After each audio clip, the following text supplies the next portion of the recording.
খেলার শুরু থেকেই ইজাজ তার স্টাইলিশ খেলায় মেতে উঠেছিল। আক্রমণের পর আক্রমণ চালিয়েও হাফ টাইম পর্যন্ত গোলের দেখা মিলছিল না।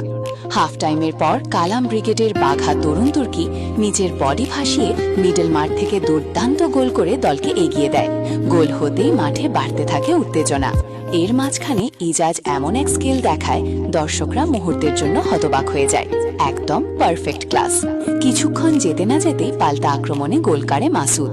তার এই গোলে ম্যাচ আবার সমতায় ফিরে আসে, গোল সংখ্যা 1-1।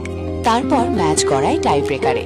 প্রথম শটে ইজাজ দারুণ ক্লাসিক ফিনিশ করে চাপ বাড়িয়ে দেয়, কিন্তু এরপর আসল খেল দেখায় কালাম ব্রিগেডের গোলকিপার আরমান।